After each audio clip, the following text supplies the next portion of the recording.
No teatro de conflito, que é a linha de frente entre a Ucrânia e a Rússia, a data é 6 de fevereiro de 2025, e o cenário permanece tão volátil quanto sempre.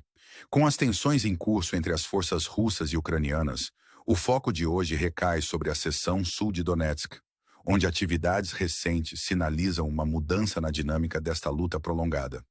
Os russos, após garantir o controle sobre assentamentos como Vonik-Vilka, tornaram-se cada vez mais assertivos. Seus movimentos são não apenas táticos, mas também simbólicos, uma representação do fluxo e refluxo sempre tenso das reivindicações territoriais.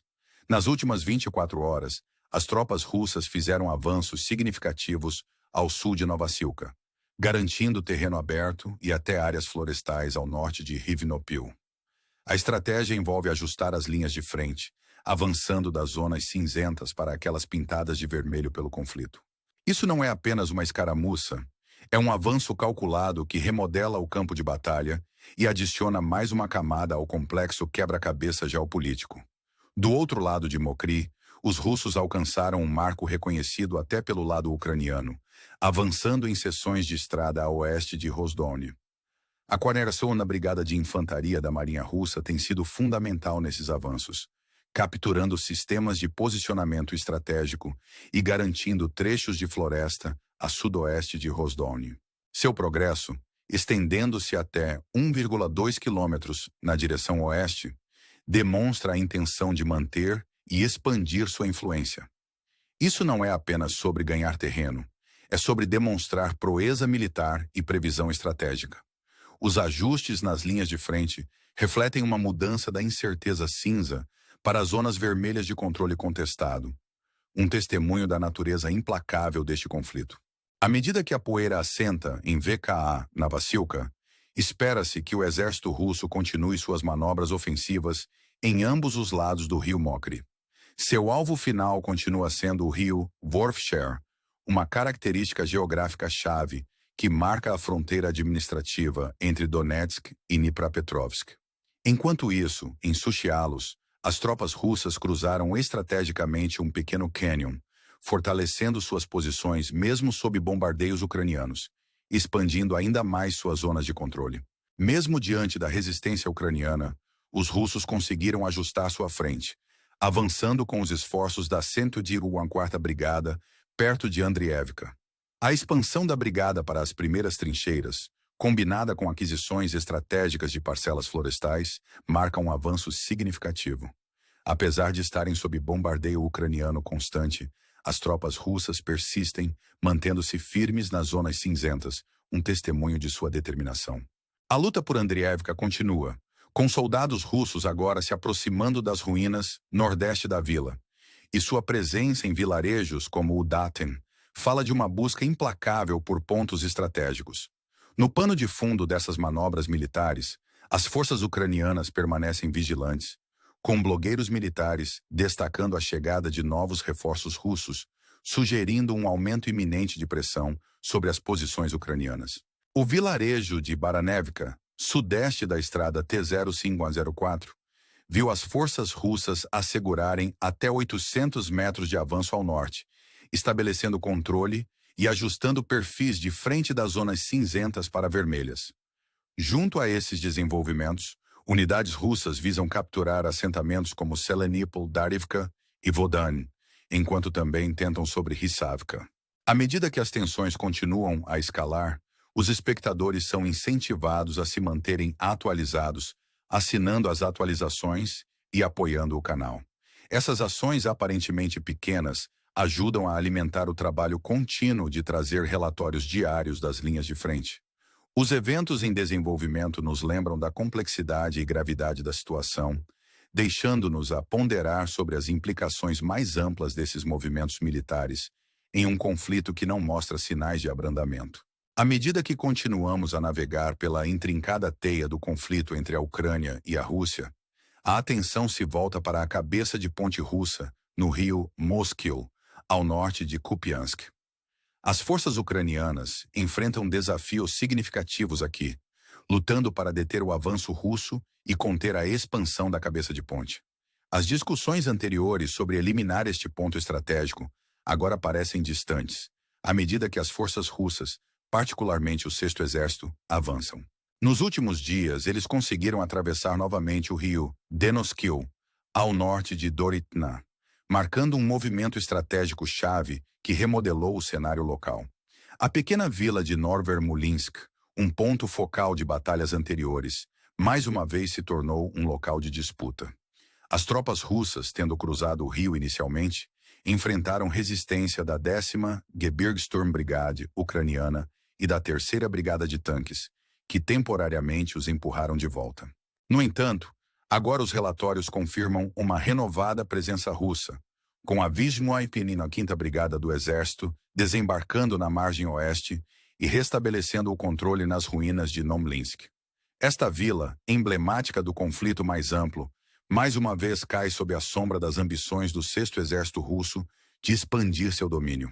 Imagens de drones da 112ª Brigada Ucraniana corroboram a presença de soldados russos a noroeste de Nomlinsk, em meio a uma paisagem montanhosa que oferece pontos de vista estratégicos e desafios formidáveis. A área de controle russa, expandida em comparação com o dia anterior, significa uma mudança da incerteza cinzenta para as zonas vermelhas de controle estabelecido. A intenção por trás dessas manobras é clara: solidificar e expandir a cabeça de ponte, preparando o terreno para novos avanços. À medida que essas operações terrestres se desenrolam, a campanha aérea fornece um lembrete contundente da natureza multifacetada do conflito. Recentes ataques aéreos das Forças Armadas Russas intensificaram-se, com a estratégica Luftwaffe russa lançando um número significativo de mísseis e drones em direção a alvos ucranianos. No total, a Ucrânia enfrentou uma investida de 165 mísseis diferentes durante a noite, marcando uma escalada significativa. A estratégia de ataque envolveu 123 drones, particularmente do tipo Shahid-136, penetrando no espaço aéreo ucraniano de todas as direções. O sistema de defesa aérea ucraniano conseguiu derrubar 56 drones, mas o destino dos 61 restantes permanece incerto. Este assalto aéreo implacável serve como um lembrete contundente dos altos riscos e da natureza implacável do conflito.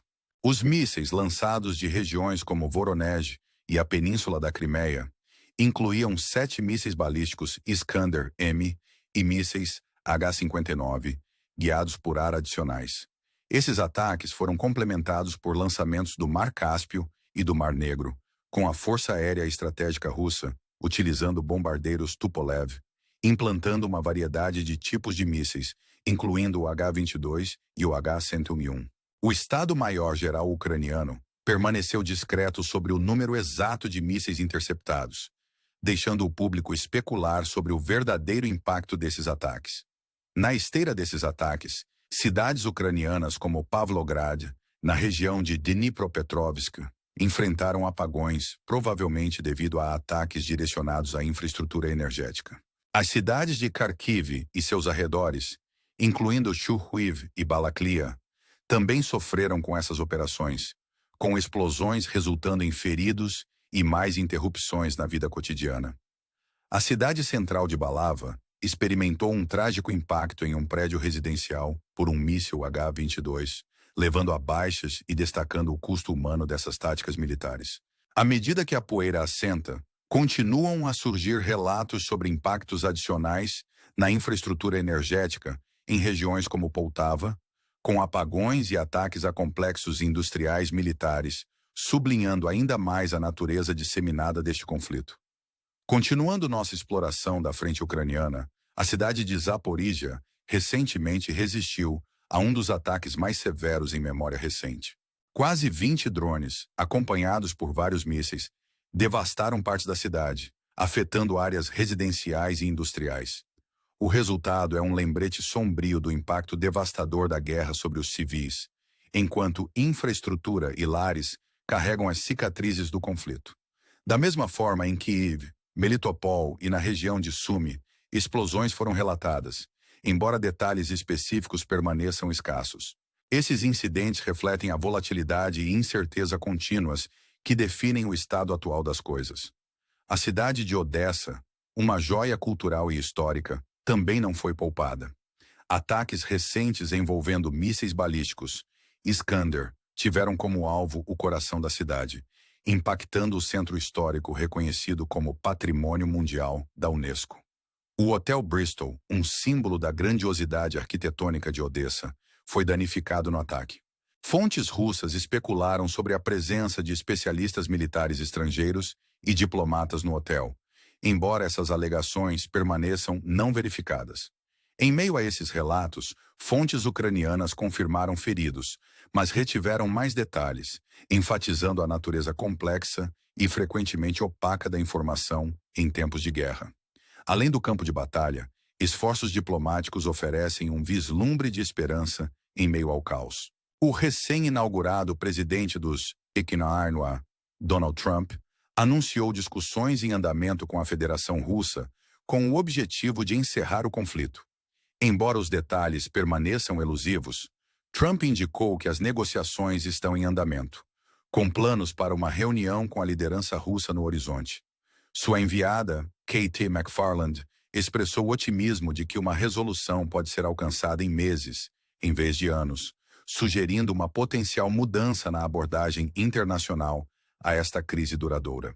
À medida que digerimos esses desenvolvimentos, a pergunta permanece: o que será necessário para trazer uma paz duradoura a uma região tão profundamente entrincheirada no conflito? A resposta pode residir no delicado equilíbrio entre estratégia militar, negociação diplomática e o espírito inabalável daqueles afetados pela guerra.